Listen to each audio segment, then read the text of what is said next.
Assalamu alaikum. Thanks for watching Hot Conflict. Well, I wanted to start a series about alternative careers and jobs for Muslims here in the United States and possibly even in Europe. What are some of the career choices or alternatives to get Muslims to be involved and be more integrated into mainstream society and be more vocal and in prominent positions so that Muslim views and opinions can be expressed and received in an appropriate manner? To do that, I wanted to discuss various careers and alternatives to the classical Muslim careers, which are doctors and engineers, especially from India and the subcontinent. So what are some of the alternative careers for Muslims? Well, as always, I like to jump right in with the most hot conflict issues, and that, of course, is terrorism. Terrorism analysts.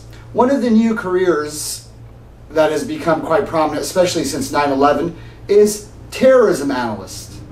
Now, today the Bush administration, or namely the National Intelligence Agency, revealed their report discussing the quote-unquote rejuvenation of Al-Qaeda, discussing what are the three main sources of threat to the United States. As we know that on a daily basis, the president receives what is called the threat matrix, which is a daily briefing of what our most serious threats are to the nation.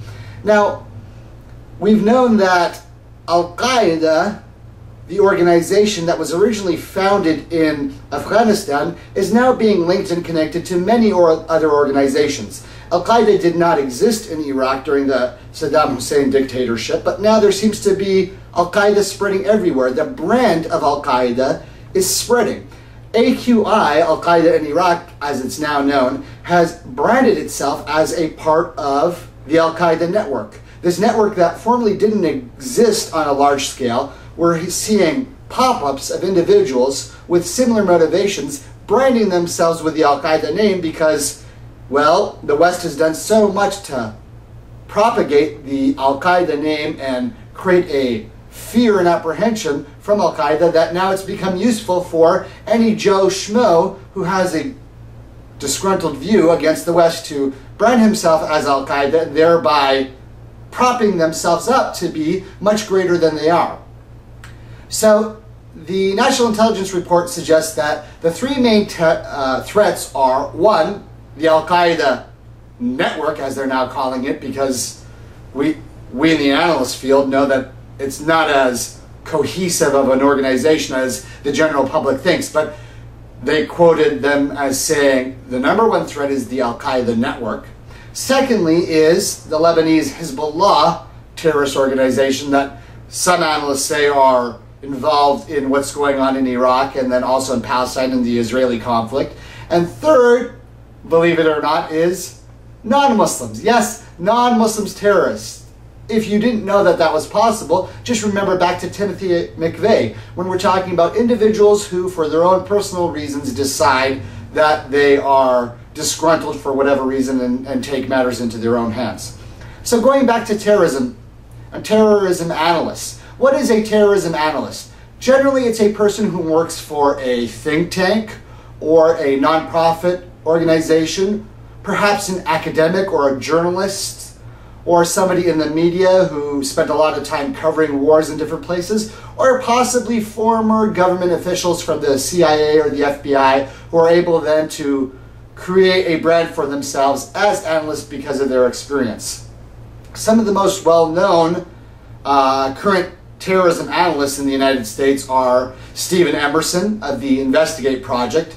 He is considered, if not the foremost expert in terrorism having to do with Muslims and Islam. He's the author of the book Jihad in America, Terrorists Living Amongst Us. There's a catchy title for you if you were about to go to sleep. These kinds of experts have come through, and you see them frequently in the press, on TV, CNN, MSNBC, Fox Network, and they have many different opinions and they spew their opinions about Islam.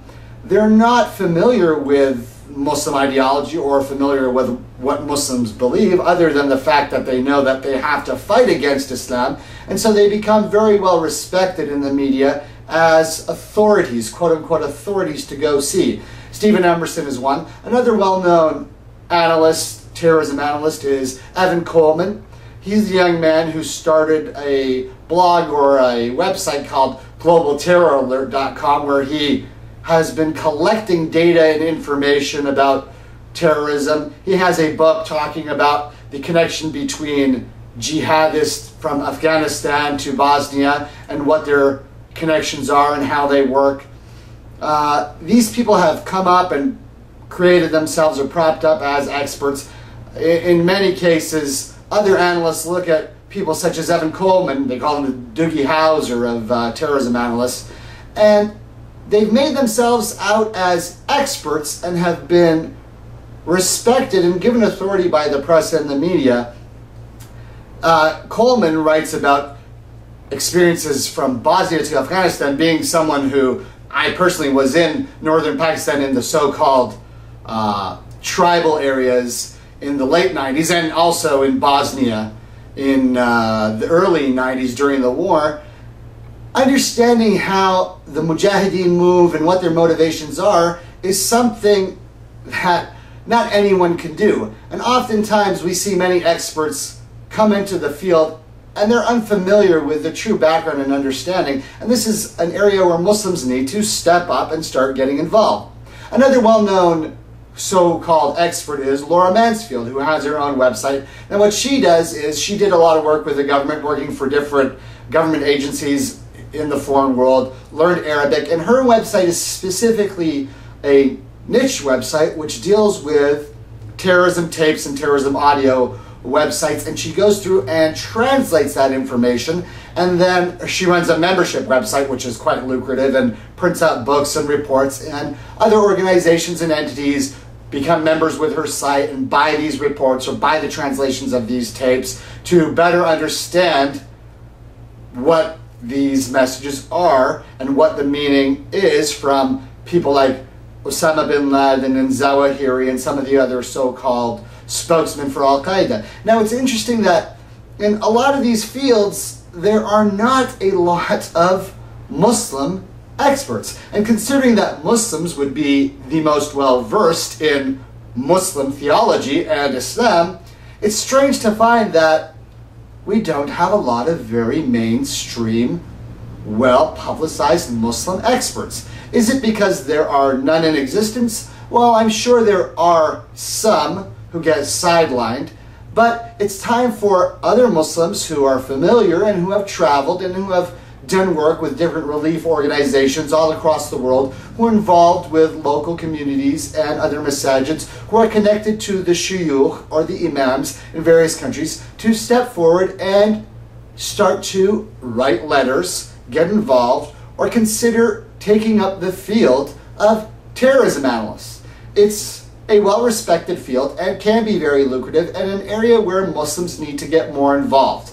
Now, this just represents one area that Muslims need to step up and change the dialogue and change the debate and change the discourse so that a more balanced opinion is there. Not that we're suggesting that these other analysts are acting intentionally incorrect for their own personal gains.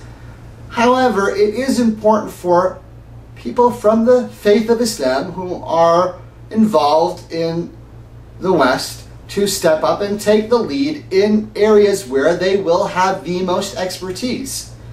Terrorism analyst, a new career, an alternative choice for Muslims. Definitely a hot conflict issue. Thanks for watching. Assalamu alaikum.